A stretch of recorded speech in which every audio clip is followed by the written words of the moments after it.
That's impossible. The truth about the farm finally comes out, and is the Gargoyle King really revealed? Let's break down Season 3, Episode 21 of Riverdale and find out just what happened.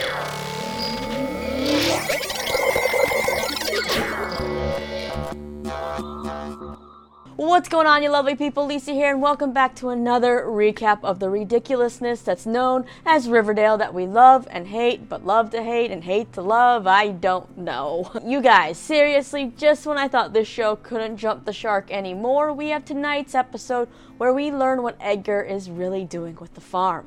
And Ethel drops the name of the Gargoyle King, which I think I might have listed as one of the names, but I rattled off everybody on the show at one point, so I can't actually remember. But I think some of you did guess it in the comments last episode. But let's go ahead and just break down everything first by talking about the takedown of Hiram. But before I do that, I do gotta stop and take a quick mention that the Riverdale spinoff called Katie Keene, starring Lucy Hale and Ashley Murray, has officially been picked up for series.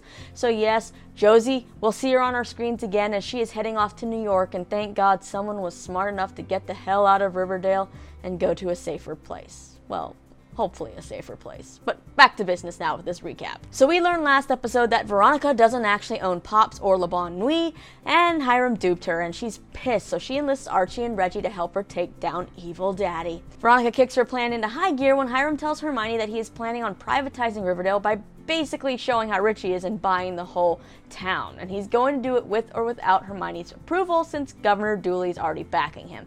And honestly, I kind of forgot Hermione even existed on this show, because where has she been these past few episodes? I mean, she's definitely not going to be the one helping take down Hiram, because I think she's basically lost her backbone as this show has progressed, which makes me sad because I feel like she was a pretty interesting character at the start of the show. But anyway, Veronica fills in Mary Andrews, who just so happens to have another school friend who can be helpful in this situation. She is actually an agent in the FBI, and they've been wanting to take down Hiram for a long time. And they know it's not going to be easy to, tie Hiram down, since he did just 1 year for embezzlement when he should have done way more. So the agent informs Veronica and Archie that to take down Hiram, they're going to have to catch him red-handed. So Archie and Veronica then devise a plan. And Veronica says that to pull it off, they'll each have to pull off their parts flawlessly, as in to act, and Hiram has to be really dumb to fall for this, because Archie and Veronica, as in the characters, not the actors playing them, but the characters themselves, are pretty horrible actors. I'm sick of you thinking you can control everyone, take over everything. You think you're unstoppable, which is why I want to kick your ass. But essentially the plan is Archie busts into the steam room and challenges Hiram to the boxing match, where if Hiram wins he can have the town, otherwise he's gotta leave town. And Hiram of course agrees to this, because why wouldn't he want to beat the crap out of a teenager in front of the whole town to prove he's a man? Do you think maybe he's compensating for something? Meanwhile, Veronica tries to play it off like she doesn't approve of this fight and tries to get Hiram worked up, saying that the odds makers are already betting against him to lose to Archie. And it's like people are asking if she's taking bets at Le Bon Nuit, but she says she's not. And then you see the dollar signs go off in Hiram's eyes, and he's like, this could make us a lot of money. So he tells Veronica to run the bets through the speakeasy. That'll settle her debt with him. It's a win-win, since Hiram says he's gonna win this boxing match. Well, it looks like the plan is on track, and even Mary wants to come watch Archie try to kick Hiram's ass. So while the boxing match happens, which is just to keep Hiram busy, the legal betting is happening at Le Bon Nuit.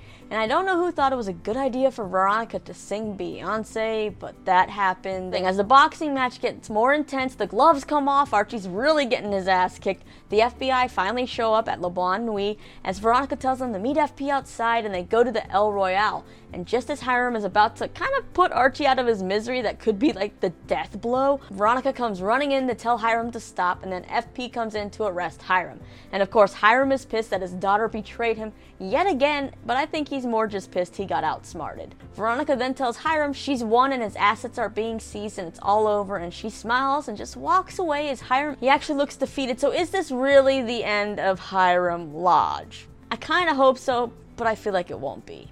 And we can't end this storyline without some Varchie drama in this episode, so Mary thinks Veronica and Archie are endgame. Yes, she actually said that. Mary encourages Archie to go tell Veronica how he feels. So Archie goes to do that, but before he can get any words out, he notices oh, someone else is here. The play setting is for two, and out walks Reggie, who explains that he came over to tell Veronica how he feels and that he wants to be with her no matter what, and that Veronica said she wants to be with Reggie too.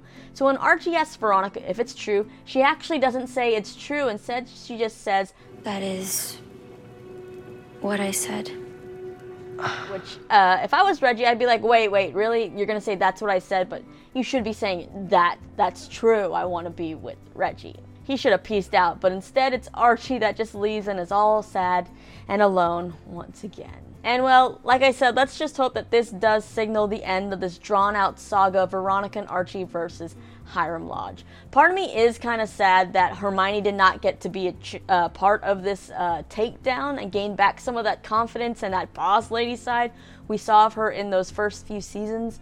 But who knows, maybe she'll still get her revenge, or seeing as how they keep bringing people back on this show, like the Black Hood coming on 500 times, Hiram could just be out of jail in 10 seconds and up to no good in a jiffy.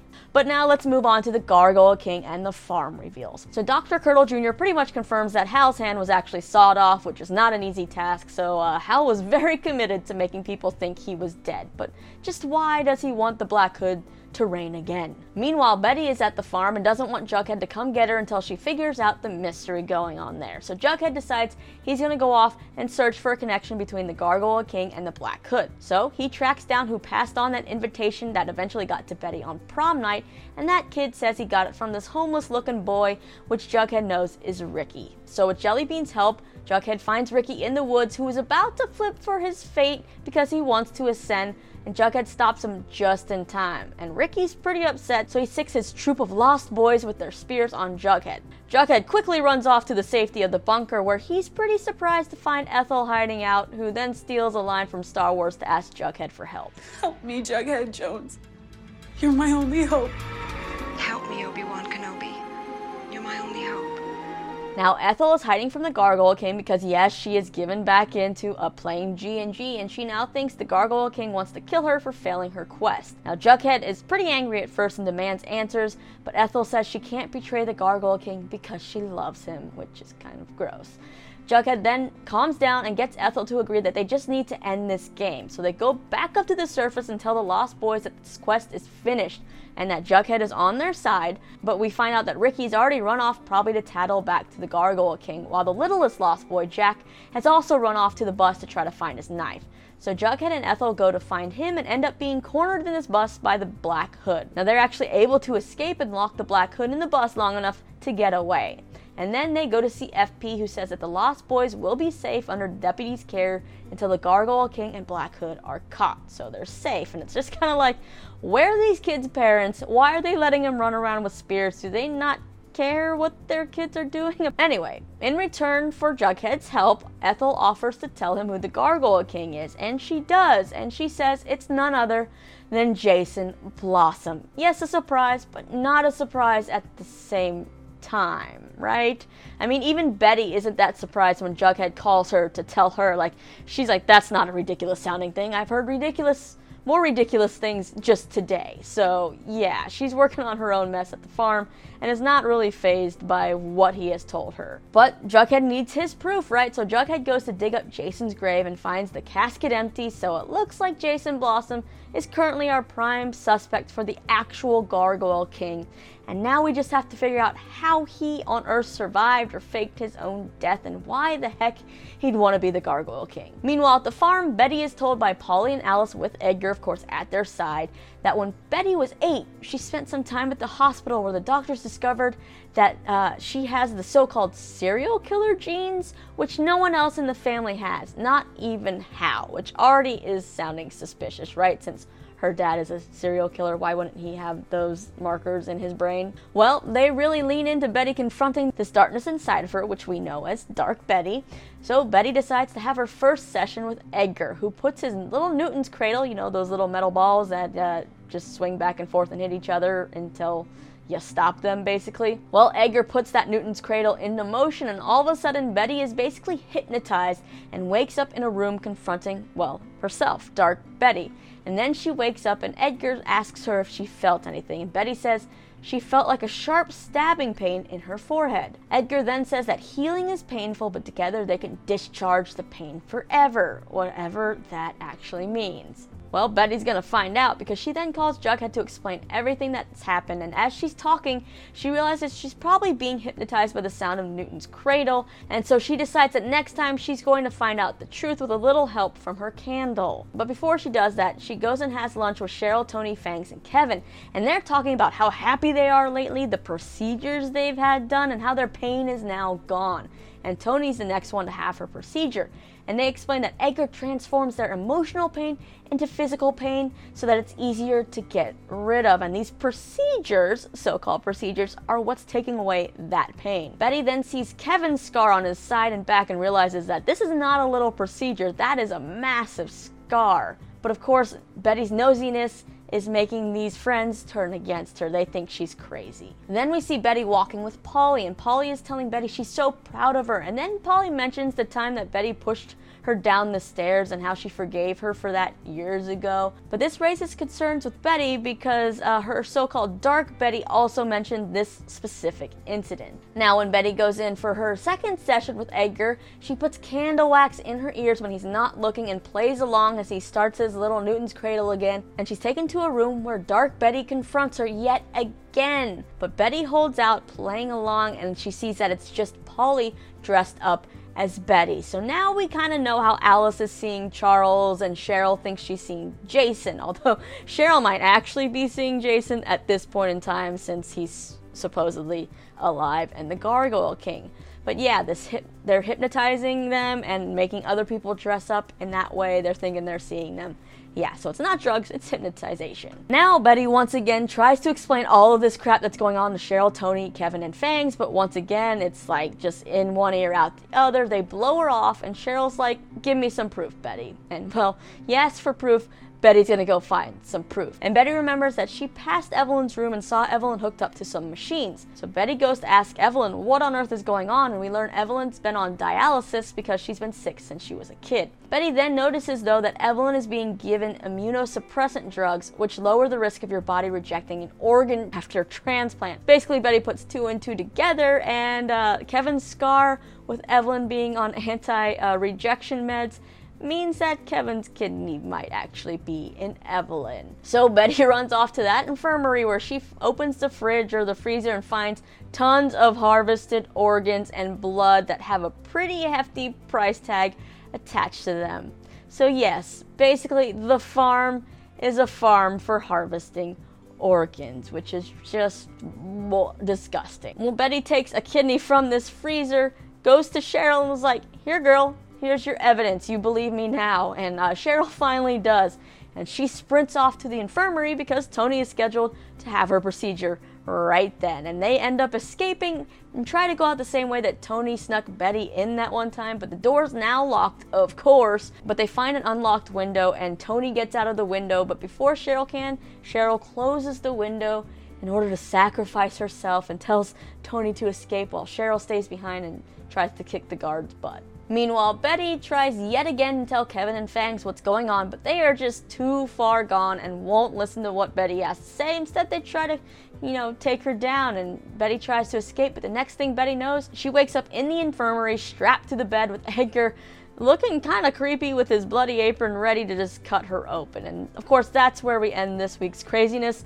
and things are not looking good for Betty. She might be coming out of this season minus an organ, or maybe two. But yeah, so the farm is legit a farm for harvesting organs where Edgar and whoever else is in charge are making a ton of money by just hypnotizing people to believe that, to free them of their pain, they have to remove a physical part of them. And it's just crazy. It's also just an excuse, I feel like, to make characters that we've actually grown to like Kevin and Cheryl and Fangs and Tony, to make us hate them, because right now they're really annoying the crap out of me, but I guess that's what brainwashing does, right? So maybe Edgar's doing something right. And then I gotta admit, the charm of Edgar Evernever, I can kind of see why people are falling for it. But yeah, with Jason Blossom being the Gargoyle King, or the so-called Gargoyles King, I guess I can see it, because have we seen Jason's body in the casket. Did we see that at the funeral or the memorial? I guess we saw the body pulled out of the river with a bullet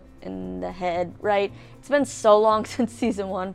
I honestly cannot remember what we have seen and what we haven't, especially since they keep going all Pretty Little Liars on us and telling us people are dead, but then they're not dead, but then they're dead, but then they're not dead, and they keep coming back, and it's just hurting my head. But we have video evidence, right, that Clifford shot Jason, so some theories, like, did they get a fake body somehow? Did they pay off Dr. Curdle to, like, fake this autopsy and whatever? Do Jason and Cheryl have some other sibling out there, making them triplets, and maybe that was the one that was actually killed? We do know Jason wanted to run away to the farm with Polly and the baby, so maybe the farm patched him all up Frankenstein style. But why would Jason want to be the Gargoyle King? What's his motive? Like, I feel like the only people that really wronged Jason were his parents, so I'm just not really seeing a motive for Jason being the Gargoyle King at this point in time, but I guess that's what we're going to learn with the season finale next week. Fingers crossed they're not dragging that out for a whole nother season. But yeah, like I mentioned, I feel like we're watching like a revamp of Pretty Little Liars with the twins and fake dead bodies and fake deaths and all of that. But let's just watch the promo for the next episode. The invitations say not to tell anyone.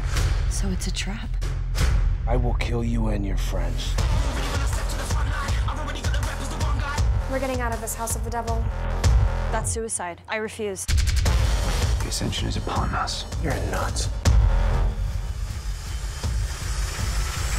The hunt is afoot. What? Okay, so with Edgar mentioning Ascension, he obviously knows, about griffins and gargoyles and this Gargoyle King, so he and the Gargoyle King must be working together, right? But what is the point of the Black Hood coming back into this mix? Can the three of them, the Black Hood, the Gargoyle King, and Edgar, just kind of have a fight to the death and take themselves out and leave the other Riverdale residents alone? I feel like everybody in this town has gone through enough. Let's just get rid of all three baddies at once and like start the show with a clean slate next season. But thank goodness we got some Nana Rose in this trailer and hopefully the next episode. But it seems like it will be an action-packed season finale, but it honestly, more so than the action, I wanted to give us some good answers, some closure on some of this stuff that's just been like not believable.